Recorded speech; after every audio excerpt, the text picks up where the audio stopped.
பரிசுத்த நாமத்திற்கு ஸ்தோத்திரம். புதிய நாளை கூட்டி கொடுத்து எங்கள் தேவனுக்கு நன்றி கூறி நீங்க எல்லாரும் தேவனுக்குள்ள மன மகிழ்ச்சியா சந்தோஷமா இருப்பீங்க என்று நான் விசுவாசிக்கிறேன்.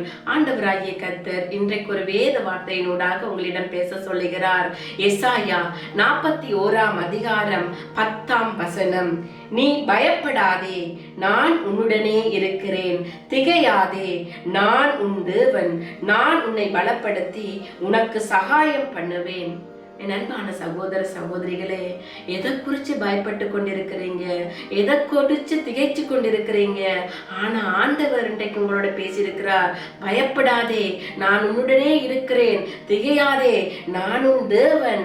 நான் உன்னை பலப்படுத்தி உனக்கு சகாயம் செய்வேன் என்று சொல்லுகிறாரு.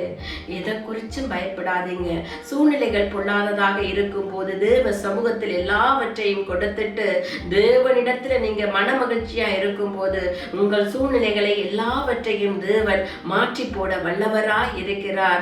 நீங்க எதை குறிச்சு பயப்படுறீங்களோ, எந்த காரியத்தை குறிச்சு நீங்க வேதனையோடு அமர்ந்திருக்கிறீங்களோ நான் அறிய மாட்டேன். ஆனா ஆண்டவர் அறிவார். அவர் இன்றைக்கு உங்களுக்கு வார்த்தை ஊடாக பேசுறாரு. அவர் சொல்லுறாரு, பயப்படாதே, நான் உன்னோட தான் இருக்கிறேன்னு சொல்லுறாரு. ஆண்டவர் உங்களோட இருந்தா நீங்க எவ்வளவு விசேஷமான, நீங்க திகையாதே, கவலைப்படாத, நான் உன்னோட இருந்து நான் உனக்காக யுத்தம் செய்வன் சொல்லுறாரு. நீங்க விசேஷமான நீங்க. அப்ப ஆண்டவரை நோக்கி ஒரு சின்ன ஜெபம் செய்வோமா? அன்பான தகப்பனே, இந்த வீடியோவை பார்த்து கொண்டிருக்கிற பிள்ளைகள் உம்மை அறியாதவர்களாக கூட இருக்கலாம் ஆண்டவரே. ஆனாலும் நீங்க வார்த்தை கொடுத்திருக்கிறீங்க ஆண்டவரே. உம்முடைய வார்த்தை உண்மை உள்ளது. பயப்படாத, திகையாத, நான் உன் தேவன், நான் உன்னோடு இருக்கிற நீங்க அவங்களுக்கு சொல்லி இருக்கிறீங்க ஆண்டவரே. அப்பா, அவர்களுடைய சூழ்நிலைகளை மாற்றுங்க. எதை குறிச்சும் கவலைப்படாம தேவனுடைய சமூகத்தில் உம்மை தேடி வர உதவி செய்யுங்க.